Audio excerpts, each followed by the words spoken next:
믿음을 가지고선을 걸으며 이 귀에 아무 소리 아니 들려도 하나님의 약속 위에 서리라.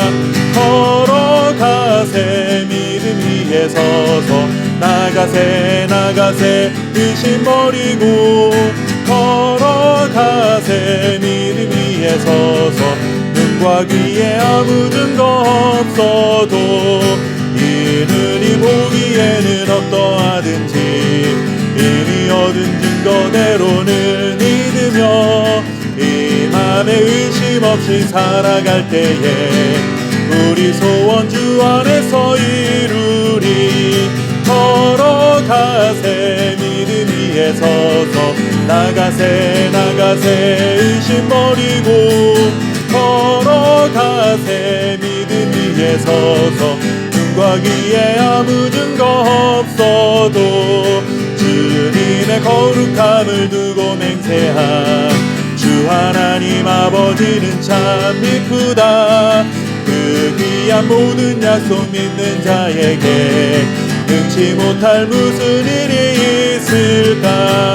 걸어가세 믿음 위에 서서 나가세 나가세 의심 버리고 걸어가세 믿음 위에 서서 눈과 귀에 아무 증거 없어도.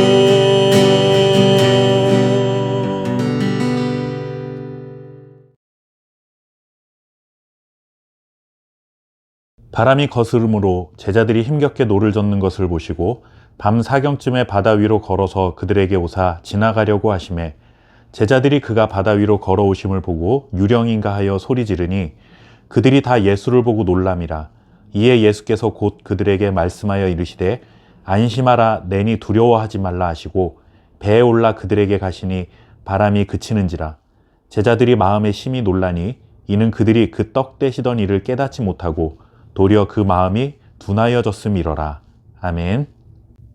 예수님을 믿지 않는 사람들과 대화를 하다가 우리를 가장 당혹스럽게 하는 말이 있습니다. 하나님이 살아계신 증거가 무엇이냐라고 묻는 것입니다.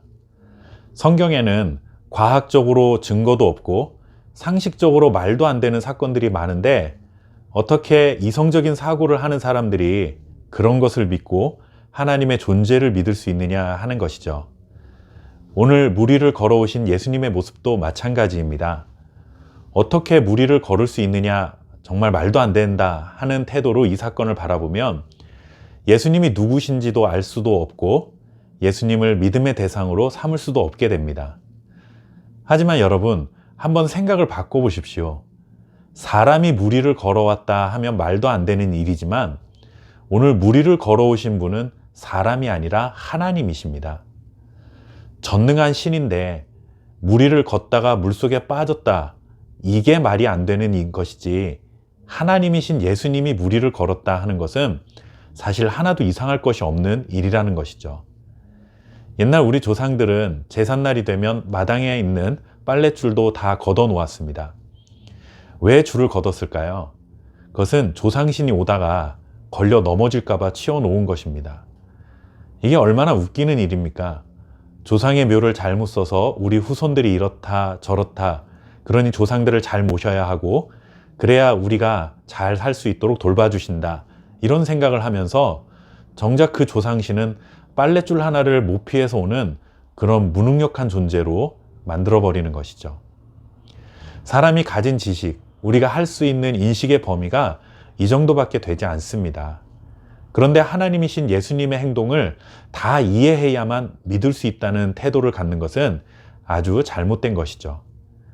오늘 예수님이 물 위를 걸으신 사건도 자신이 하나님이심을 분명하게 나타내신 사건입니다. 물 위를 걸어오신 예수님을 보고 제자들이 유령이라고 소리칩니다. 그러자 예수님께서 이렇게 말씀하십니다. 50절 말씀 끝부분에 보시면 내니 두려워하지 말라 라고 하십니다. 여기서 내니라는 말은 나다 라는 뜻인데 이 말씀은 출애굽기에서 모세가 하나님께 당신의 이름이 무엇입니까? 라고 물었을 때 하나님께서 나는 스스로 있는 자다 라고 말씀하신 의미와 같은 의미입니다. 이것을 직역하면 나는 나다 라고 할 수 있는 말인데 이 말은 스스로 존재하고 나는 스스로 행동하는 자라는 뜻을 가집니다.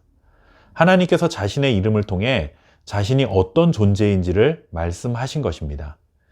그런데 예수님께서 제자들에게 나는 나다라고 말씀하시면서 자신이 하나님과 동등한 분이심을 나타내신 것입니다. 그러니 하나님이신 예수님이 무리를 걷는다 하는 것은 그것이 어떻게 가능한 일이냐, 과학적으로 증명이 됐냐, 이렇게 바라볼 것이 아니라 그냥 하나님이시기 때문에 얼마든지 그렇게 하실 수 있다라고 받아들여야 하는 것입니다. 그런데 무리를 걸어오신 예수님을 본 제자들도 믿지 못하기는 마찬가지였습니다. 그들도 유령이라고 소리치며 무서워했죠. 그런 제자들의 태도에 대해 예수님은 아주 부정적인 반응을 보이십니다. 52절 말씀해 보시면 이는 그들이 그 떡 떼시던 일을 깨닫지 못하고 도리어 그 마음이 둔하여졌음이러라. 바로 앞에 있었던 오병이어 사건을 보고도 너희가 아직도 내가 하나님인 줄 모르느냐? 그것을 아직도 깨닫지 못했느냐? 라고 말씀하시는 것입니다. 그러면서 그렇게 깨닫지 못한 이유는 마음이 둔하여졌기 때문이라고 지적하고 계시죠. 마음이 돌같이 굳어진 것을 말합니다. 자신의 생각이 전부인 줄 알고 자신이 보고 듣고 경험하는 세상이 전부인 줄 알고 지금까지의 고정관념에 사로잡혀서 새로운 것을 전혀 깨닫지도 못하고 받아들이지도 못하는 경직된 마음을 말하는 것이죠. 이렇게 자신의 고집과 고정관념에 사로잡혀 있으면 과학으로는 증명되지 않는, 이성으로는 설명할 수 없는 그 하나님의 일들에 대해 새롭게 알 수도 없고 믿을 수도 없게 되는 것입니다. 우리가 이해할 수 없는 일들임에도 불구하고 하나님이시기 때문에 가능한 일이라고 믿을 수 있는 믿음이 우리에게 있다는 것이 얼마나 감사한지 새삼 깨닫게 됩니다. 무리를 걸으신 주님이 지금도 이해되지 않는 세상을 살아가는 우리들과 함께 하시고 이 순간에도 일하고 계심을 굳게 믿고 살아가시기를 바랍니다. 감사합니다.